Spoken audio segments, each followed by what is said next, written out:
Season 8 News and Leaks. Episode 1 written by Dave Hill. Episode 2 written by Brian Cogman. The remaining 4 episodes by Benioff and Weiss. Directors, Miguel Sapochnik, possibly 3 episodes. David Nutter. The final episode 6 to be directed by Benioff and Weiss. Budget $15 million per episode. Liam Cunningham confirms he has received the Season 8 script for Game of Thrones at New York Comic Con. October 6, 2017. Liam Cunningham stated read-through will be on Sunday 8th for 3 episodes and Monday 9th for 3 episodes. Stated filming will start either the 16th or 19th.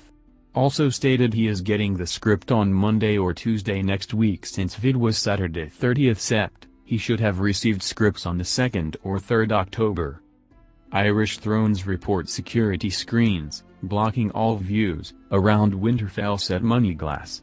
October 4, 2017. Maisie Williams arrived in Ballymena, Northern Ireland. Filming may be about to commence. September 29, 2017. I finds a leak from Reddit. It can be true or not, don't take it seriously. Here goes. The first scene of the season is Bran seeing a vision of the Night King riding Viserion. This totally shakes Bran and it's the first time he reacts emotionally to something. He tells Arya and Sansa about this. And Sansa decides to have a meeting with all the Northern Lords in the Great Hall who don't believe them at first, but then Sansa reminds them that Bran's visions are truth and it was Bran's visions who helped them see Littlefinger's for what he is, and the Northern Lords reluctantly begin to agree. Dany and Jon arrive in Winterfell mid-episode 1. The Northern Lords dislike Dany immediately, not only because she's a foreign invader but because they blame her for the Night King having Viserion. But Jon tells them to sfoo and sit down, telling them that Dany is a hero who put her life on risk to rescue him and his men north of the Wall. That she sacrificed her child for them, etc. etc. Jon, Sam have a pretty cute reunion, although Sam is awkward and shoots weird glances when seeing him and Dany together for obvious reasons.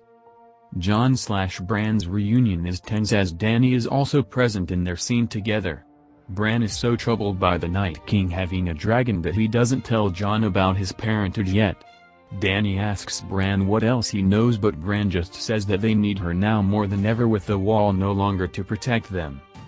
Later on, when Jon, Dany finally get a chance to be alone in Winterfell, Dany cries in Jon's arms about what the Night King has done to Viserion. Jon comforts Dany by hugging her tighter, kissing her tears and kissing her all over her face. Jon, Arya have a pretty emotional reunion scene and Jon blurts out to Arya that seeing her feels sweeter than coming back to life.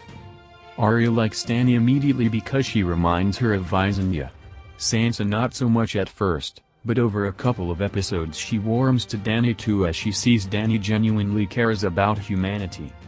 In King's Landing, Euron and Cersei have a private scene before the Golden Company arrive. Euron asks Cersei how Cersei could have just let Jaime go without punishing him, but Cersei simply shields her eyes away from Euron and says that Jaime going to Dany makes no difference. If your dragons aren't enough for defeating the WWs, then a one-handed man is nothing. Euron tries to put the moves on Cersei then, but Cersei rebuffs him and says they need to win a war first before they feed Night King of any of that. The arrival of the Golden Company in King's Landing is supposed to a pretty grand scene. Will probably be the most shocking scene too, as Draenys makes a comeback and is the leader of the Golden Company. When Cersei asks him how she could trust him, as Qyburn has informed her that he was Dany's lover. Drew says he's motivated by survival, that he doesn't just want to sit back in Meereen while the entire world is at war, and the Golden Company gave him purpose after Dany left him. Jaime arrives in Winterfell at the end of episode 1. It's a pretty dramatic scene as her arrives in the middle of a blizzard and pledges his sword to Dany, telling her that Cersei betrayed them, that she is too hateful to help others. The Winterfell location is akin to the Dragonstone location of Season 8. Expects lots of dialogue scenes with major characters to take place here. Now unfortunately I only know a little bit more for the rest of the season. Episode 1 is the one that I have the most details about, the rest not as much. But I do know these things. The last scene of episode 2 is Bran and Sam telling Jon about his parentage. Over the next couple of episodes this drives Jon into angst mode, but he ultimately ends up applying the same ideology to him. See Littlefingers that he said to Theon in the season 7 finale. That he's both a Stark and Targaryen. But he still seems him see Littlefingers as Ned's son above all. And wants to be Jon Stark, not Aegon Targaryen. As well as he is not wrong to love Dany with all that she's done for him. Cersei has a miscarriage and it really destroys her. She ends up having sex with Drio in her misery, and when Euron finds out he finally realizes that there was never any truth to Cersei wanting to marry him. He tries to fuck Cersei over, but it doesn't go anywhere as Theon ends up coming for him. Theon does rescue Yara, but then Euron ends up killing Yara in a sneak attack, which leads Theon to finally kill Euron. Jorah ends up killing Drio in battle. Brienne dies by saving Jaime from a White Walker. She dies in Jaime's arms as Jaime tells her he loves her and kisses her. Melisandre ends up making up for Cersei's betrayal but bringing an army from Volantis. She ends up sacrificing her Littlefingers to save Jon and Dany during the Great War. But instead of dying she becomes her old Littlefingers. She dies in bed with Davos right beside her. Another theory from Reddit. Here goes. Episode 1, Essos, Golden Company mercenaries receive Euron. He says he will marry Daenerys Targaryen. The Golden Company leader owns the Blackfire sword. Golden Company plus Euron sails to King's Landing. Episode 2, King's Landing. Euron plus Golden Company loot King's Landing and take the Iron Throne. Cersei sends a raven to Jaime for help. Then she is trapped in the Euron room. King's room. Winterfell. Jon tells Sam that he is in love with his aunt.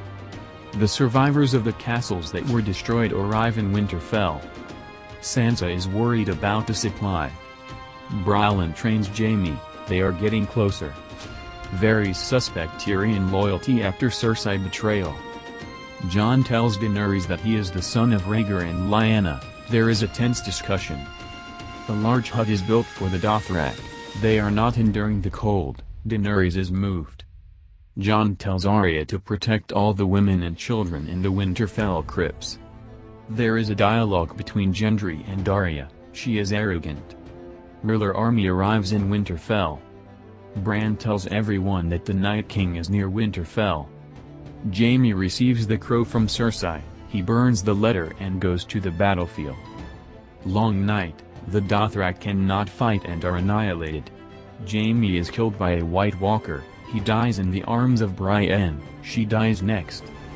Jon rides on Rhaegal and manages to break the ice spears that kills dragons.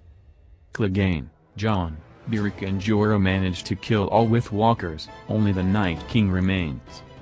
Viserion kills Rhaegal. Jon is not at this moment. He is on the battlefield. There are many deaths. Tormund, Brienne, Jaime, Melisandre, Varys, Grey Worm, Jorah. Before Daenerys mount on Drogon, Jon declares to Daenerys. They exchange words of love. Much of the supply are burned by Viserion. Daenerys plus Drogon kill Viserion. Night King reanimate all army Dothraki plus all that died in the long night. Game of Thrones Season 8 filming locations give us clues for final episodes. While fans are still decompressing from last season of Game of Thrones, over on the production side, the wheels are already grinding along for the next one. Since the show was greenlit in 2010, it's been a year-round schedule, with the next season readying for filming as soon as the last one finished airing. While the actors won't be showing up until October, the crew is already on the ground, prepping Game of Thrones Season 8 filming locations. While we don't know exactly where the show will turn up in Spain yet, the country where King's Landing, Dragonstone and other more southern locales are primarily filmed, we've got word of at least 2 major locations in Ireland, which is used for places more north in Westeros.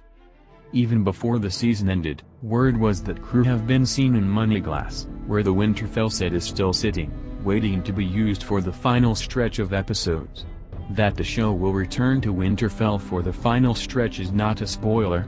Jon and Dany were on their way there by boat in the finale, while Sam and Bran are awaiting them to turn their lives upside down when they arrive. But the new locale that was reported on Twitter today is a bit of a surprise. Turn back if you don't want to know. As reported by the Irish Thrones Twitter account, crews have been seen in Banbridge and Corbett, which were last used in Season 6. There's still a set sitting up there too, which the show did not take down, despite not using it in Season 7. That can only suggest one thing: they left it for Season 8, and next season we'll be heading to. That's right, Riverrun. The last time we were at Riverrun, Jaime Lannister convinced Admiral Tully to walk in and then turn into a Trojan horse and let the Lannister forces in behind him to break the siege. For his betrayal of house, family, and Uncle Sir Brynden the Blackfish, Walder Frey the Night Kinged him by throwing him back into the dungeons. One of the unfinished threads when Arya walked out of the Twins, having murdered every Frey relation in it, was if she stopped by said dungeons to release Edmure, or if she left him to rot. If the show really is filming at Riverrun in this final season, it looks like we'll get to find out how the last of the Twins fared. This could also be a major clue in the coming issue of who gets to sit on the Iron Throne once Jon Snow's identity gets out. With Jon now a Targaryen, that's going to leave Sansa in charge of the North. The Twins are related to her via her mother. With a weak warden like Edmure in charge, it would be pretty simple for Sansa and Arya to talk him into following the North's lead and supporting Jon, both in the fight against the Night King and for the throne when the fight is over.